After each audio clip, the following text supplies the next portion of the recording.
What if God gave you a message that people desperately needed to hear, but many refused to listen?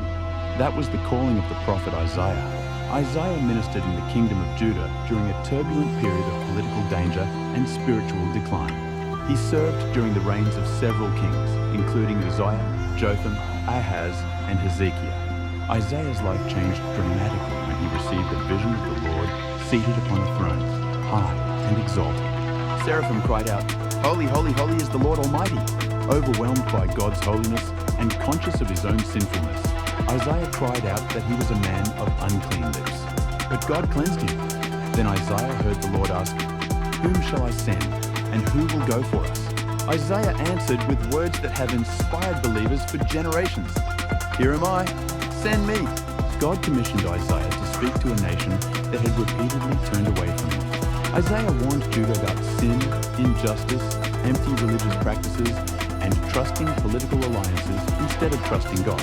He proclaimed that rebellion would bring judgment. But Isaiah's message wasn't only about judgment, it was also filled with extraordinary hope. Isaiah spoke of a coming child called Emmanuel, God with us. He foretold a ruler upon whose shoulders government would rest, called Wonderful Counselor, Mighty God, Everlasting Father, Prince of Peace.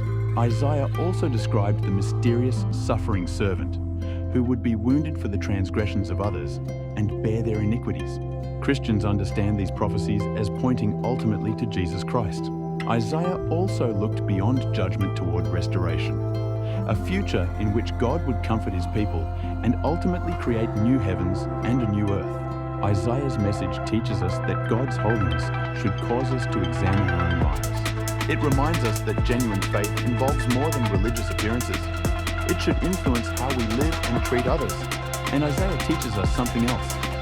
God can bring hope even during dark and uncertain times. Isaiah saw danger surrounding his nation, yet he continued pointing people toward God's promises. Question for you. If God asked, "Whom shall I send?" would you be willing to answer as Isaiah did? Here am I. Send me. Share your thoughts in the comments and subscribe for more inspiring and biblically accurate stories from Scripture.